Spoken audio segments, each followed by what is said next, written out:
عليكم ورحمة الله وبركاته. أنا هدى من قناة هوايتي. أهلا وسهلا بيكم حبايبي.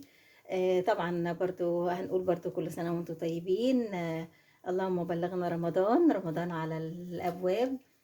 فطبعا أنا عملت طريقة بطاطس فعجبتني قوي، فقلت لازم أوريها لكم وتستعينوا بيها، يا إما في رمضان يا إما بتنفع لفطار يا بتنفع لعشاء.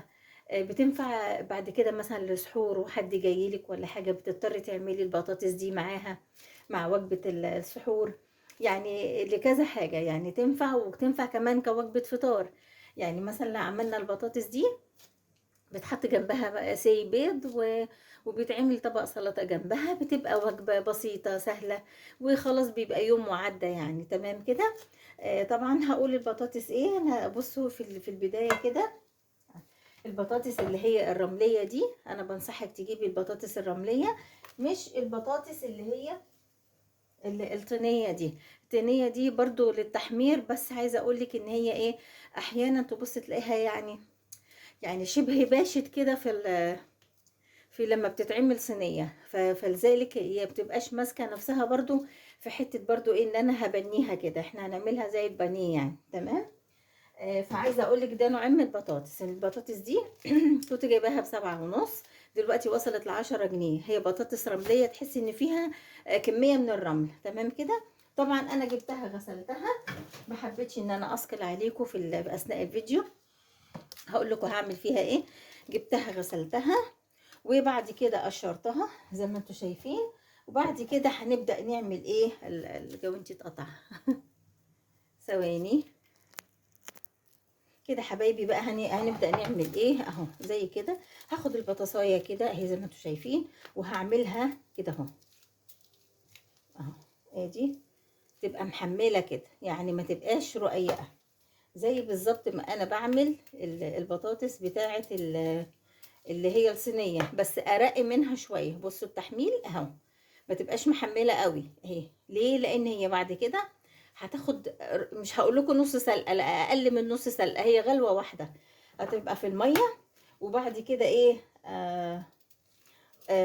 هاخدها لما تبرد، اعمل لها التتبيله اللي هقول لكم عليها. اولا هي دي لازم تتسلق زي ما قلنا اهو زي كده اهو، وادي كده اهو، ادي زي كده تمام. طبعا الكميه دي كلها هي دي كميه، انا حبيت بس اوريكم شويه منها عشان ما اسكلش عليكم اثناء الفيديو. الكميه دي كلها هتتقشر، وبعدين يلا معايا بقى على الميه ونشوف هنحط الميه ونعمل فيها طب قبل ما نروح لموضوع الميه، عايزه اديكم فكره بس عشان بس ما تتوهوش معايا. انا عملت الخلطه دي لازم تتحط فيها ده زي ما بنعمل خلطه البانيه او القرنبيط. هقول لكم الخلطه دي نحط فيها في ناس بتعملها من غير بيض، انا بامانه ربنا حطيت لها بيضايه عشان تدي كريسبي وتدي طعم كده وحاجه جميله برضو داخلها بروتين. حطيت بيضايه تمام كده، حطيت كوبايه دقيق، انا كنت عامله منها قبل كده، ونص كوبايه من النشا، وحطيت بقى شويه شطه وشويه كمون وشويه فلفل وشويه توم باودر وبصل باودر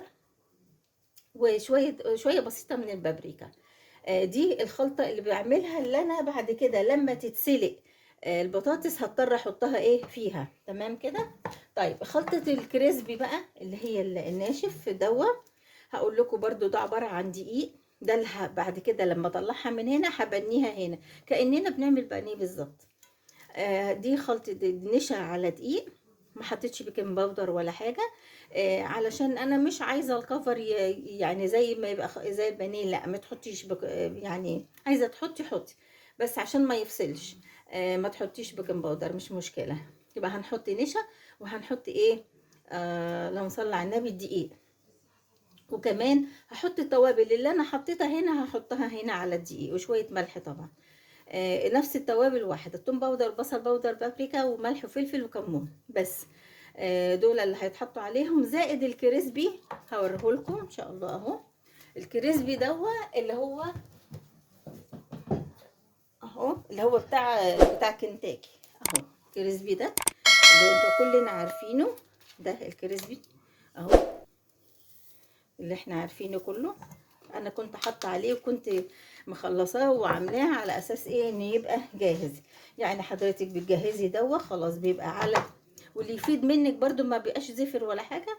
ممكن بتستعمليه تاني زي ما انا حصل معايا كده، او بتعملي فيه ايه، بتحطيه في كيس في الثلاجه وبتستعمليه تاني. يبقى احنا عملنا الخلطه الكريسبي اللي هي هنبنيها بيه، وادي اللي دي المارينيتد او السائل اللي هتنزل فيه. وهنا ده اللي انا هضطر ان انا اسلقه، ومعايا بقى ونوريكم اعمل ايه. على فكره نسيت اقول لكم انا عملت جزء اهو، وممكن برضو يتعمل اصابع، ممكن يتعمل اصابع. يعني ايه؟ تبقى اصابع برضو مش تخينه قوي يعني كده اهو، زي كده. تمام كده. ممكن ترفعيها عن كده كمان، هتبقى بقى يعني هتدخل تتعمل في تعمل في اكياس يعني في الفريزر. بس طبعا بعد لما تتسلق، يعني الاول هنسلقها ربع سلقه، مش هنقول نص سلقه، ربع سلقه تاخد غلوه. وبعدين لما تهدى وتبرد خالص هحطهم واعبيهم في اكياس وارفعهم فريزر. تمام كده. بس وانتظروني بقى، هنعمل كل حاجه مع بعض. طريقه سهله قوي ان شاء الله هتعجبكم. حاجه تحتفظوا بيها، تنفع لرمضان قلنا، تنفع لسحور، تنفع لفطار في الايام العاديه، تنفع لعشاء.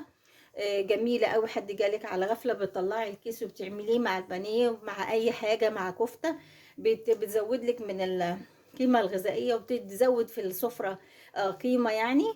ان شاء الله دي طريقه بسيطه، فيديو بسيط ان شاء الله هنعمله النهارده عشان ينفعكم. وانتظروني كده حبايبي. انا بقول لكم الميه حطيت فيها ايه. الميه حطيت فيها زي ما بنسلق القرنبيط. حطيت فيها ايه؟ حطيت فيها ميه، وحطيت شويه كمون، وحطيت كمان شويه الملح. تمام كده زي ما بنعمل القرنبيط. وممكن احط نص معلقه من السكر. هبدا بقى ايه، اسقط فيها البطاطس كده زي ما انتوا عارفين اهو. المهم ان انا عايزه يعني انبهكم الحاجه ان هي تاخد غلوه واحده مش اكتر، غلوة واحدة بس. انا مش عايزة اكتر عليكم الفيديو.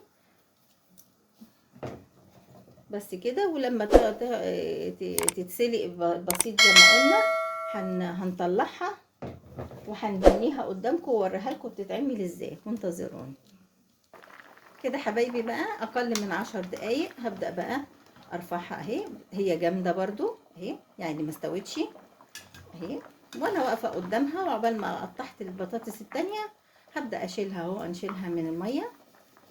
ما بردش عليها بقى ولا حاجه، انا هسيبها بس تبرد شويه وبعدين ايه اعمل لها الكفر. تمام اهو. عايزين بقى نحمرها نقليها زي البانيه هنعملها. عايزين تشيلوها في كيس في الفريزر وتحتفظوا بيها وتطلع تبقى جاهزه، وتعملوا يا دوبك بس المارينيت اللي هيتحط فيه والتتبيله بتاعه الكريسبي. بس هو ده اللي احنا هنعمله. تمام كده. ادي حبايبي نجيب بس الكاميرا كده. بعد كده هنبدأ نحط الجزء التاني اللي هو ايه، اللي هو الجزء الاصابع. برضو دي بتبقى جميلة قوي.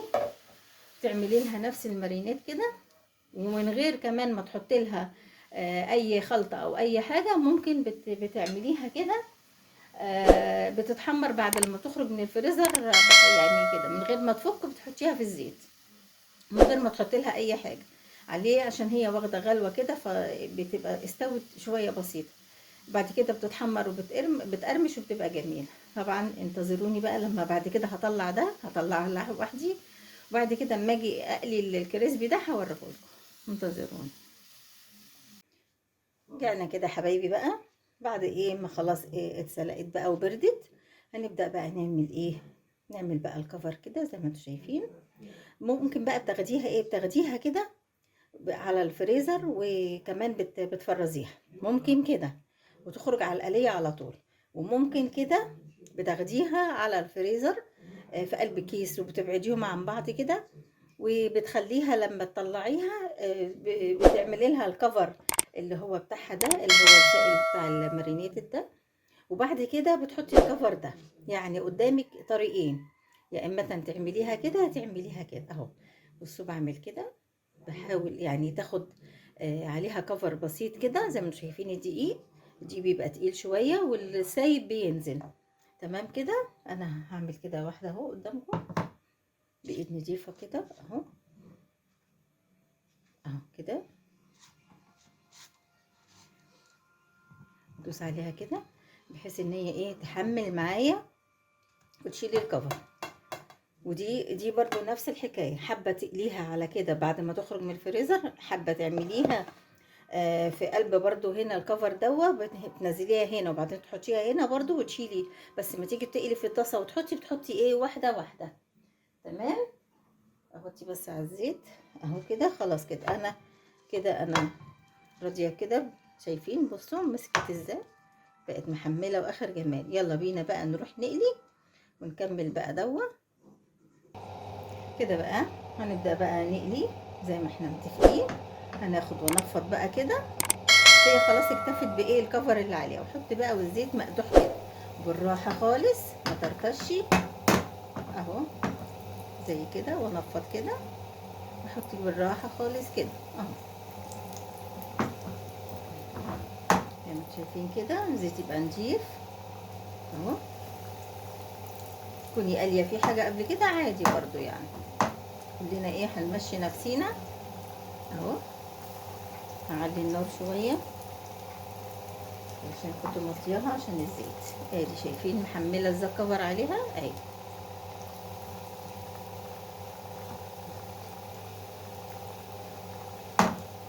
اهي كده شايفين. خلصها بقى ما تتحمر وتاخد اللون الجولدي ده كده، لون ذهبي جميل كده، نروح ايه شايلينها. عايزين نحط تاني نحط. قلت لكم كذا طريقه ليها. تمام يا حبايبي. خلاص كده اهو كده حبايبي. بقى ببدا ايه اقلبها. شايفين بصوا كريسبي وجميله ازاي. وده ناتج عن الكرافر المحطوط من النشا والدقيق. سهله، حاجه سهله وحاجه جميله والله. عايزه اقول لكم الطعم رائع، بس امشوا بالطريقه اللي انا قلت لكم عليها دي ومش هتندموا. طعم جميل جدا يعني. في لحظات كده انتوا فعلا بتاكلوا بانيه. في بعض الناس مسمياها البانيه الكذاب، سميها بقى زي ما يعجبك بقى. بانيه البطاطس، بانيه الكذاب، اللي يريح الكل. شايفين بصوا لون الجلد ازاي اخر جميل، مقرمشه وجميله اهو.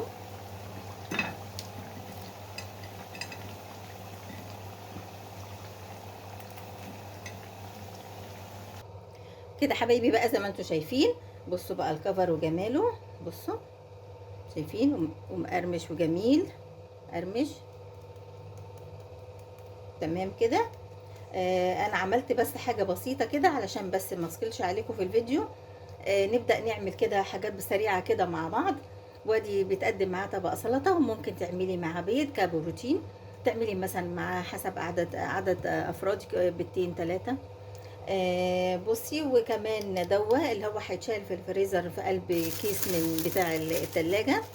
بس انا بحطه في طبق الاول كده متنشر لحد ما يجمد، وبعد كده بعبيه في اكياس. ليه؟ علشان ما يقفش ببعضه، دي ملحوظه. ودي بتتحط برده كده. تمام كده. طبعا الطريقه بتاعتنا سهله ان شاء الله. هتعجبكم. وادي البانيه اهو. احنا يسموه بانيه او يسموه كريسبي اهو. شايفين الجمال؟ بصوا اخر حلاوه. شايفين؟